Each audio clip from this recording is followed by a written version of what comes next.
We've all got two wolves in us, a good one and a bad one, and they both want to eat. The best I can tell, we just got to feed that good one a little more than the other one. Happiness is an emotional response to an outcome. If I win, I will be happy. If I don't, I won't. It's an if-then, cause and effect, quid pro quo standard that we cannot sustain because we immediately raise it every time we attain it. You see, happiness demands a certain outcome. It is result reliant. And I say if happiness is what you're after, then you're going to be let down frequently and you're going to be unhappy much of your time. Joy, though, joy is a different thing. It's something else. Joy is not a choice. It's not a response to some result. It's a constant. Joy is the feeling that we have from doing what we are fashioned to do, no matter the outcome. Now, personally, as an actor, I started enjoying my work and literally being more happy when I stopped trying to make the daily labor a means to a certain end. For example, I need this film to be a box office success. I need my performance to be acknowledged. I need the respect of my peers. All those are reasonable aspirations, but the truth is, as soon as the work, the daily making of the movie, the doing of the deed became the reward in itself for me, I got more box office, more accolades and respect than I ever had before. See, joy is always in process. It's under construction. It is in constant approach, alive and well in the doing of what we're fashioned to do and enjoying it. Now, the easiest way to dissect success is through gratitude. Giving thanks for that which we do have, for what is working, appreciating the simple things we sometimes take for granted. We give thanks for these things, and that gratitude reciprocates, creating more to be thankful for. It's really simple, and it works. Now, I'm not saying be in denial of your failures. No, we can learn from them too, but only if we look at them constructively, as a means to reveal what we are good at, what we can get better at, what we do succeed at. All right, life's a verb. We try our best, we don't always do our best. And since we are the architects of our own lives, let's study the habits, the practices, the routines that we have that lead to and feed our success, our joy, our honest pain, our laughter, our earned tears. Let's dissect that and give thanks for those things. And when we do that, guess what happens? We get better at them, and we have more to dissect. It's a get rich quick on the internet, richest 15 minutes of fame world that we live in, and we see it every day. But we all want to succeed, right? So the question that we got to ask ourselves is what success is to us, what success is to you. Is it more money? That's fine. I got nothing against money.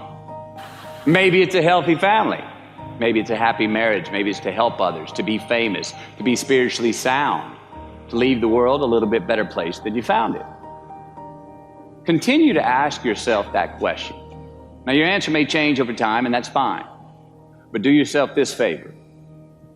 Whatever your answer is, don't choose anything that will jeopardize your soul. Prioritize who you are, who you want to be, and don't spend time with anything that antagonizes your character. Don't drink the Kool-Aid, man. It tastes sweet, but you will get cavities tomorrow, all right? Life is not a popularity contest. Be brave, take the hill, but first answer that question, what's my hill? Well, for me, it's a measurement of 5 things. We got fatherhood. We got being a good husband.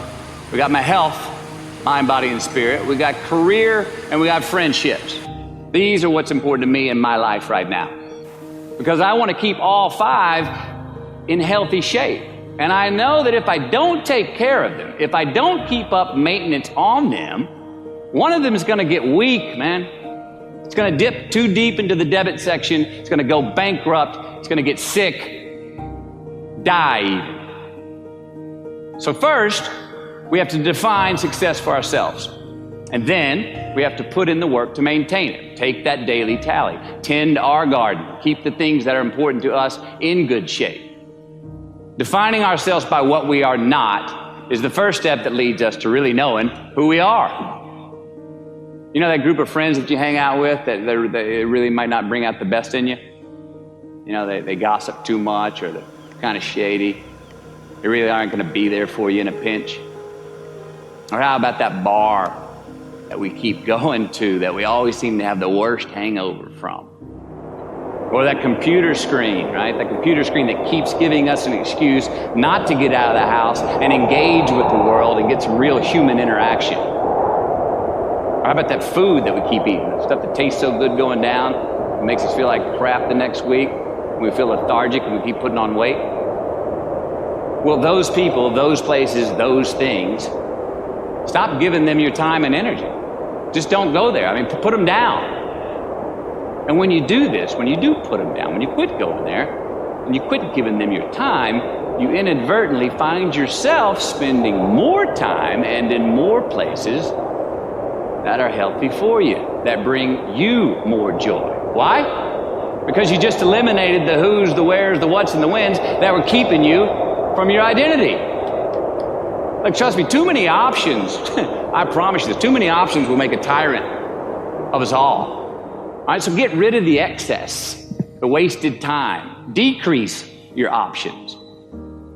If you do this, you will have accidentally, almost innocently, put in front of you what is important to you by process of elimination.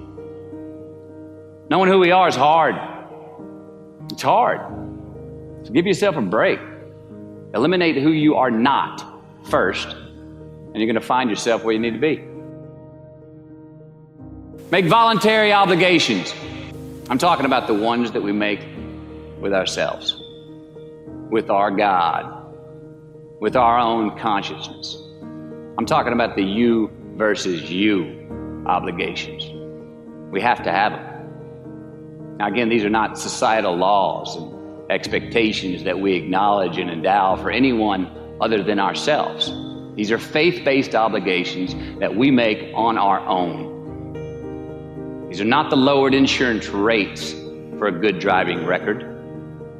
You will not be fined or put in jail if you do not gratify these obligations I speak of. No one else governs these but you. They are your secrets with yourself, your own private counsel, personal protocols.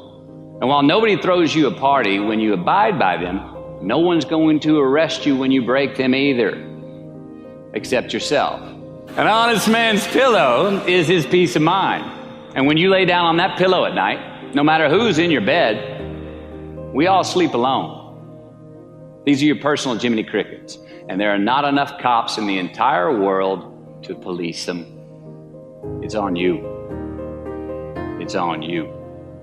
We do our best when our destinations are beyond the measurement, when our reach continually exceeds our grasp, and when we have immortal finish lines. And when we do this, the race is never over. The journey has no port. The adventure never ends because we are always on the way. So do this, and let somebody else come up and tap you on the shoulder and say, hey, you scored. Let them run up and tap you on the shoulder and say, man, you won. Let them come tell you, you can go home now. Let them say, I love you too. Let them say, thank you. Take the lid off the man-made roofs that we put above ourselves and always play like an underdog.